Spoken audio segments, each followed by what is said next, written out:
Salut à toi amis cinéphiles, bienvenue sur Full Metal Critique, une chaîne consacrée à ma passion du cinéma, mais aussi aux idéaux qui l'inspirent et aux ponts qu'il aide à bâtir entre les peuples et les cultures. Je suis ton humble Sherpa Hal, et à ma droite se trouve mon co-animateur Claudius, une partie du monde. Toute petite partie. Pardon. Ces derniers jours, j'ai attrapé un truc qui me fait tousser, je sais pas ce que c'est. Vraiment. Alors, cette vidéo va être un peu originale puisqu'on va parler d'affiches de cinéma. En bon fétichiste de l'image, j'ai toujours adoré ça, je les collectionne depuis que je suis gamin, et ça faisait un moment que j'avais envie d'en parler. En fait, le sujet est tellement vaste que je pense même y consacrer 2 vlogs. On verra mon état de santé. Enfin, sauf si bien sûr on me dit non mais c'est quoi ce vlog de merde, on s'en fout de tes affiches. Voilà, là je ferai pas de deuxième vlog consacré aux affiches. A l'occasion de cette vidéo, je vais aborder un phénomène que j'observe depuis que je suis adolescent, qui est la baisse de qualité drastique qui s'opère entre l'affiche ciné d'un film et la couverture de son édition DVD/Blu-ray. Un phénomène qui s'apparente parfois à une limite règle pour les éditeurs. Supprimer toute trace du caractère des affiches originales pour en livrer une version aseptisée, toilettée, explicite, partant du principe que le client est un demeuré complet qui a besoin de voir en bien gros les tronches de cake des acteurs et actrices, ou une image d'explosion, ou une nana en talons aiguilles, ou que sais-je. Eh mais c'est Scarlett Johansson! Il y a un cas de figure où l'on peut comprendre au moins le changement de visuel. Non, certainement pas le fait qu'on ait refilé le boulot à un gros cave dont on a l'impression qu'il a appris les bases de Photoshop l'heure d'avant. Non, je parle de la motivation des éditeurs, qui est l'échec du film. Je veux dire, il y a même des cas où pour cette raison le titre du film est changé. Donc voilà quoi. Les gars ils sont là avec leur boulet et ils se disent oh, il faut qu'on comprenne pourquoi ce film s'est planté. Pourquoi il s'est planté. Et tout à coup, c'est le drame. Mais dans le cas où le film n'est pas un échec, d'où de nulle part, de nulle part. Dans tous les cas, les amis, vous l'avez compris, une affiche, ce n'est pas rien. C'est le miroir de l'âme d'un film. Voilà.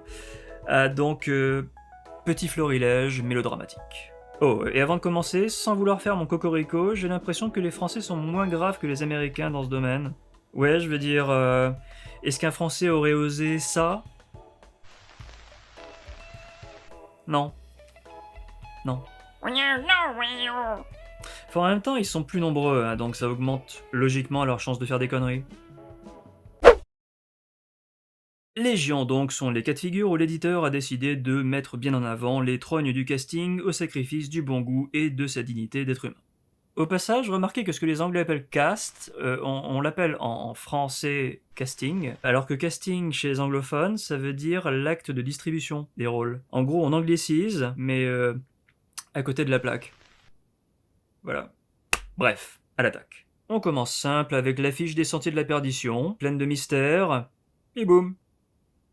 Celle du premier excellent long métrage de Ridley Scott, Dueliste, assez conceptuel, vous le reconnaîtrez. Bim. Celle du méconnu A Love Song for Bobby Long, j'en parle parce que je l'ai découvert récemment. Moins gros, mais quand même, bam. Plus rien du mystère, là aussi, qui voilait les visages. Alors si, mais je suis un original.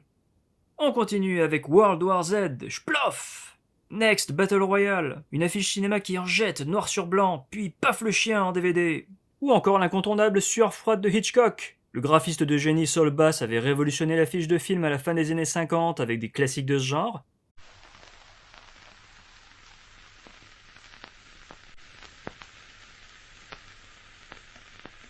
Et Flip Flap la girafe. On peut dire que l'éditeur, lui, n'a rien révolutionné. J'ai dit que les Américains font pire que nous, une balade sur Amazon puis Amazon.com suffit. Dans mes suggestions est tombée par pur hasard la très belle affiche de Wonder Wheel. Nous, on l'a gardée pour la couverture du DVD, mais les Américains, eux, ont choisi ça. Autre cas de figure que j'adore, celui de L'année du dragon de Michael Cimino. Première édition DVD, je me souviens encore, ça a failli me refiler une syncope. Une image vaut 1000 mots. Et on s'en tape le coquillard que le film soit un chef-d'œuvre d'un grand nom du nouvel Hollywood. Il s'est planté au box-office, pas de bol, tiens toi le stagiaire, torche-moi ça en 5 minutes. Tueurs albanais pour toute l'équipe. Next. L'affiche de Sicario, elle, était un peu moins explicite au départ. Là, on reconnaît bien tout le monde. Autre exemple, Pearl Harbor. Peu importe que le film soit nullissime, hein. Je parlais de Michael Cimino tout à l'heure. La Porte du Paradis, avant, après. Ouais, bah pas vraiment à la hauteur de ses ambitions, je pense. Il y a aussi le récent et très dur western The Nightingale.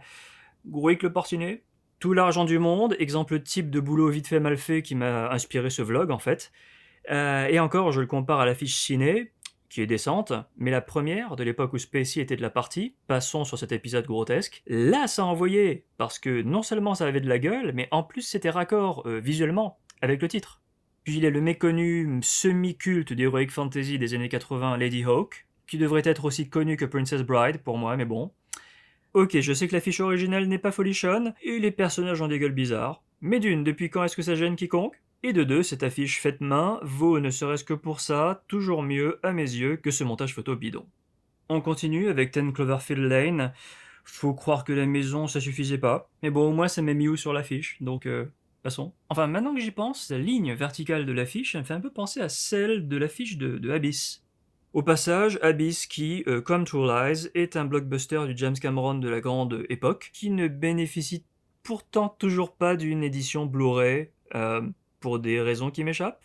Il a le cerveau un peu trop monopolisé par Avatar, Papy Cameron, ces derniers temps, j'ai l'impression. Bref, etc., etc. Pour finir, attention cependant, toutes les affiches qui mettent en avant les trognes du casting ne sont pas à jeter, elles sont juste rares. Prenez Millennium de Fincher ou encore Lust Caution de Ang Lee. Il n'y a pas que ça, ça exprime quelque chose de plus, quelque chose du film, un sentiment. Et tant que j'y suis, je citerai aussi au rayon basique l'affiche de The Insider, je veux dire Révélation. Certes, on y voit qu'Al Pacino, mais il y a une atmosphère froide. Il est isolé, comme les deux protagonistes du film. La couverture de DVD, elle, sera nettement moins risquée. Alors, certains esprits ensoleillés me feront peut-être remarquer que l'on ne touche pas aux classiques, au moins. Les classiques issus de cette période ensoleillée, elle aussi, où l'on pouvait être tenté par un film sur la seule base de son affiche. Par exemple, qui oserait toucher à Jaws? Personne. Pourquoi je dis Jaws, moi? C'est Dents de la Mer. On est en France. Et à ceux qui me disent que Les Dents de la Mer c'est ridicule comme titre, je leur réponds: c'est mieux, mâchoire? Mâchoire. Ça l'est un peu. Non, c'est la... Pareil pour, entre une myriade d'autres, La Mouche. S'il vous plaît, qu'on ne touche surtout pas à l'affiche culte du plus grand film de body horror de l'histoire, hein, voilà, merci. La 1000 fois parodiée affiche du Breakfast Club de John Landis, le Manhattan de Allen, The Thing, Retour vers le futur, et on va faire comme si ce coffret n'existait pas, hein. Ou encore celle terrifiante de Rosemary's Baby. Je veux dire, worst poussette ever? Ah, on me dit dans l'oreillette que des louves dingues ont essayé de s'y frotter. Parce qu'il s'avère que même les classiques ne sont pas forcément à l'abri. Jetez un œil à l'Exorciste, par exemple, même l'Exorciste. Et même l'œuvre de Kubrick. Kubrick, le perfectionniste qui contrôlait jusqu'aux affiches de ses films, justement, a été profané. Profané. Si Hank Kubrick était encore vivant, je n'ose imaginer ce qu'il aurait fait au type qui a osé toucher à sa belle affiche. Sans doute les tueurs albanais aussi. Puis il y a le cas Apocalypse Now, tripoté dans tous les sens depuis 40 ans. En même temps, c'est le genre de choses qui risquent d'arriver quand on sort une version cinéma, puis une Director's Cut intitulée Redux, puis une Director's Cut intitulée Final Cut, en attendant la suivante. Ce sans qu'aucun visuel n'arrive à la cheville de l'original. Sauf peut-être celui du Redux, avec This is the End en haut, sans le point. Sans le point, c'est important pour l'effet. En fait, il me la faut cette affiche. On continue avec un autre exemple, l'affiche de Dune. L'exotisme, la promesse d'aventure des planètes inconnues, ça suffisait vraiment pas? Exemple suivant, Heat. Il fallait vraiment qu'ils aient des flingues? L'affiche de la liste de Schindler, que je trouve tellement réussie que j'ai placé le Blu-ray en exemple à mes côtés. Sérieusement? Je sais que c'est pas la seule édition, mais pourquoi changer? Putain, logique marketing. Et est-ce que ces affiches / couvertures alternatives sont moches? Non. Mais il y en a même des jolies. Elles le sont juste moins que les originales. Par exemple, l'origami du Blu-ray collector de Blade Runner, il est pas joli? Fifi, il est joli, mais s'il l'est moins que ça. Pareil pour Amadeus. Alors d'aucuns diront que le point de vue de l'affiche, celui de Mozart, n'est pas celui du film, qui est celui de Salieri, mais on s'en fout, chef-d'œuvre cette affiche, voilà. Pour finir, celle du chef-d'œuvre d'épouvante gothique Candyman, probablement influencée par celle du Silence des Agneaux, et je ne parle évidemment pas de la méconnue affiche alternative avec Hopkins, a récemment bénéficié d'une excellente édition Blu-ray, dont voici la couverture. L'héroïne a désormais la peau noire. En gros, ils nous ont fait un blackface. Pourquoi la peau noire? Sans doute parce qu'ils se sont dit que ça allait en jeter en noir. Ouais, c'est classe. Un rapport avec le film? Aucun. On s'en fout. C'est juste un petit mariole qui s'est dit qu'il allait changer un truc pour justifier son salaire. J'imagine. Pour la 1000e fois, Claudius, tu peux rien faire, on a ton passeport. Ah, je déconne, évidemment qu'il est heureux chez nous, le petit Claudius, pas vrai que tu es heureux chez nous et qu'on te traite super bien. Sacré chenapan, on va. Bref, un mariole, exactement comme celui qui a décidé, puisque je parlais du Silence des Agneaux, de transformer ça en ça. Zappant complètement le Joker de l'affiche originale, passé inaperçu auprès de la majorité des gens, que sont les 7 femmes de Dali. De la part de Criterion, qui est un éditeur assez prestigieux, ça m'a étonné, voilà, déçu. En fait, tout au plus, les affiches alternatives feront un quasi aussi bon job que les originales, comme celle-ci par exemple, ce qui est déjà énorme, mais là aussi, rare. Enfin au moins, ils ne toucheront pas à ce film-là. Peut-être parce que tout le monde s'en fout. C'est une sorte de privilège. Ah, ouais. Parce qu'il y a des cas de figure qui sont des véritables insultes à l'art et à l'intelligence et au monde, petit florilège d'autres types de foirage, en commençant par la Rolls-Royce, qui est le pourtant bien aimé Un jour sans fin. Vous connaissez tous l'affiche, voici la croix que doit porter jour et nuit l'édition DVD. Rien ne marche dans ce désastre, de la tronche constipée de Bill Murray à la main qu'ils ont essayé de faire passer pour la sienne, en passant par l'idée super beauf de l'horloge. Citons aussi la couve DVD du très sous-estimé film des frères Cohen, Le Grand Saut, un de ces exemples aussi hideux que géniaux parce qu'il y avait déjà les tronches des acteurs bien visibles sur la formidable affiche originale. Donc voilà, quel besoin? Allez comprendre. Quoi d'autre? Ah oui, sinon il y a ça aussi. Besoin d'en dire plus? Non, d'accord. Bon, bah tant mieux. La suite. J'ai dit tout à l'heure que tous les classiques ne sont pas à l'abri. En voici un qui aurait dû le rester. Vraiment, je veux dire, avec une affiche aussi iconique. Au lieu de ça, on a Sam Neill qui n'est même pas tourné avec sa fusée éclairante vers le T-Rex, au passage photoshopé avec des moufles. La suite, Fight Club, hélas. L'affiche originale, déroutante, exprimait de façon assez amusante la dichotomie entre les deux personnages, qui paraissent tous les deux fous, mais à leur très distincte manière. Et on a eu droit à quoi pour l'édition DVD? À ça. Et ça aurait pu être pire, hein. On aurait pu avoir l'édition américaine, avec un Edward Norton dont l'expression pleine d'assurance est en inadéquation totale avec son personnage. On continue dans le gâchis, c'est bon, on est lancé là. La somptueuse affiche d'Invent Body Saints, que j'ai chez moi, et qui est supérieure au film, transformée en ça.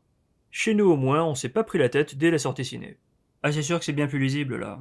On continue, cette fois-ci avec une profanation, celle de Last Action Hero, avant, après. Parce qu'honnêtement, y avait-il une raison de toucher à ce modèle de classe internationale qui a tout pour lui, toutes les informations nécessaires pour savoir à quel type de film on a affaire, emballé dans une promesse d'aventure tonitruante et colorée? Alors faut croire qu'il y avait une raison, hein, puisqu'on est là. Elle était juste mauvaise. Rendez-vous juste compte du degré d'impunité nécessaire. Ah, ça remonte tout en haut. T'as l'impression que certaines de ces affiches ont été bricolées par des gars qui n'ont même pas vu les films. Comme ceux qui sont occupés de cette couverture Blu-ray improbable de Wargames, par exemple. Quiconque a vu ce film de SF ado immanquable, et sans doute méconnu de la génération Z, hélas, ne peut que se dire what the fuck? C'est quoi cette dominante bleue bizarre? You know c'est. Ok, si vous trouvez que là je pinaille, c'est sans doute vrai. Finissons ce chapitre avec quelque chose de bien moins historique, puisqu'il s'agit d'un petit film, Jamais entre amis, dont l'affiche ciné n'avait déjà absolument rien de renversant.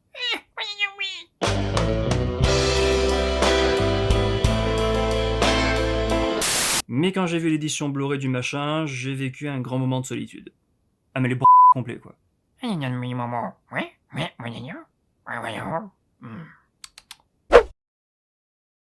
Alors, histoire de terminer cette vidéo négative sur du positif, un petit mot sur l'heureux cas de figure où le phénomène inverse se produit. Un gain de qualité entre l'affiche et la couverture DVD. Citons par exemple l'envoûtant Nosferatu de Herzog, qui avait ça à la base et a eu droit à ça il y a quelques années, ou encore le Mélancolia de Lars von Trier, ou l'inverse de ce que j'ai critiqué plus tôt ces produits. C'est souvent une affaire d'édition de luxe, sans surprise. CF celle de Casablanca, du Guépard, du Narcisse Noir, ou encore plus récemment de The Square. Franchement, qui aurait cru qu'il ferait quelque chose de propre avec Faut pas prendre les enfants du bon Dieu pour des canards sauvages? Qui? Personne. Enfin, sauf l'éditeur peut-être. Parce que c'est aussi, soyons honnêtes, une question d'éditeur. Comme Carlotta par exemple, qui est réputé pour chouchouter ses clients. Et ce depuis le départ, hein, avec leurs éditions ultra chiadées de films venus d'Extrême-Orient. En parlant d'Asie, au passage, on leur doit l'édition Blu-ray de L'Année du Dragon, dont j'ai parlé tout à l'heure, qui a amplement sauvé les meubles. Je veux dire, c'est un monstre, cette édition. Et je vois qu'ils sont toujours très en forme, avec par exemple la sortie de cette opulente édition du génial Répulsion de Polanski, ou encore celle aussi plaisante à l'œil de Cul-de-sac. En revanche, il y en a un qui aurait sacrément gagné à être gagnant au change, c'est Blade Runner 2049. Affiche hideuse, couverture DVD hideuse. Enfin, c'est pas comme si ça allait m'empêcher de dormir, hein, puisque j'ai pas aimé le film. Oui, il est très joli à voir, hein, mais en fait, il est un peu comme ces affiches alternatives dont je parlais tout à l'heure. C'est-à-dire qu'il a pas fait mieux, il a rien apporté au schmilblick. Je veux dire, le mythe Blade Runner était parfait, tel quel, c'était simple, pas touché. C'est vrai, j'ai pas demandé à venir au monde. Voilà l'ami, c'était un vlog un peu spécial, j'avais besoin de vider un peu mon sac. Encore hier, j'étais à la Fnac, un de ces derniers lieux de communion entre les gens dans la France de 2021, et au rayon nouveauté, je tombe sur quoi? La toute nouvelle édition Blu-ray de Chasse à l'homme de John Woo avec Jean-Claude Van Damme. Et elle est passée où l'accroche? Elle avait pas la classe cette accroche? Non? D'accord. Positif. Je suis positif. Ah bah justement, le prochain vlog que je consacrerai aux affiches contiendra entre autres une liste de mes affiches préférées. Est-ce qu'on peut faire plus positif que ça? Et non exhaustive, hein, évidemment, la liste, sinon, me connaissant, on n'en finirait jamais.